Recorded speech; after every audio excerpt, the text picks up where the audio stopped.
Greetings and salutations to all you folks out there. Today I address the eternal flame war between console gaming and PC gaming.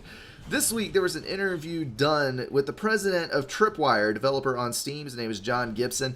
He believes that PC gaming is entering a new golden age, and you know what? I really can't argue with that. Currently on Steam alone, there are 9 million peak concurrent users and actually over 80 million people registered on Steam, which is a huge increase from the last few years. Ever since 2007, PC gaming has been growing faster than console gaming, in some years by exponential amounts.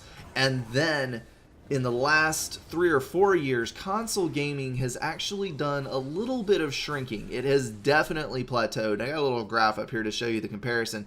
2014 was the first year that consoles actually fell behind PCs in software sales. And I think there's two reasons for this. This is wild speculation on my part, and I would love to hear what you think about this, but I think these are the two main things that are finally tipping the balance in favor of PCs. Number one is cost per performance. Forever, I remember all through my childhood, you can buy a console and the console would always perform better than the PCs that you could get unless you were spending just an exorbitant amount of money. The home computer that we had when I was younger, I think cost around $1,000, and it could not game anywhere near as well as the Nintendo 64 or GameCube that I used way back when. Recently though, even though console prices have dropped to around the $400 mark, you can still build a decent PC with equivalent or better performance to that console, and then the games are cheaper for PC than they are for console.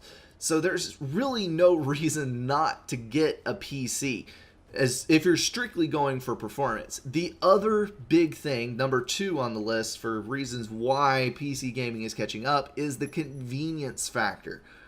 Again, for years upon years, consoles were super convenient for playing games. You plug the thing into your TV, you hit the power button, you play a game. In recent years, with the current generation of consoles specifically, you're running into more PC-ish user experiences. You have to install games. It's no longer a plug-in and play experience. You still have to have a connection to the internet. You have to run updates on your games. Basically, you're moving to a different room from your computer to do the same thing you would be doing on your computer to play a game. People are hanging out on their computers more. With social media, people are attached to their computers. You've got so many people suffering from borderline internet addiction, and I may actually be one of those. You don't want to leave your PC, and you already have a decent PC for a relatively low cost. Why not game on it? You've got everything in one spot, so convenience is no longer an advantage of the consoles. It is now moving to computers, and I think that is actually one of the bigger contributors to this. As far as things go directly concerning PC gaming, I think I can comfortably say that, yeah, PC gaming is entering a golden age. But I would be cautious about saying that about the game industry as a whole, because the game industry is kind of at a plateau overall. There's not been huge increases in sales in the last year or so. And then also, PC gaming and gaming in general right now is kind of stagnant. There are some really good indie developers doing things, but as a whole, there's not a whole lot of new stuff in the video game industry that is available to the larger portion of the player base. So, to a certain extent, I think some reform is going to be needed. A couple of companies are going to have to go out of business, and people are going to have to start rethinking how they make games before we can truly say that we've re-entered a golden age of gaming.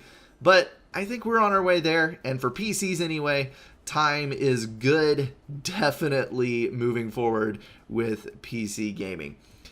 Alrighty guys, that is going to wrap up my thoughts on this. I would love to hear your comments about it. Like if you liked it, thumbs down if you disliked it, as always, and I will see you in the comments and hopefully in the next video. As always, thank you so much for watching.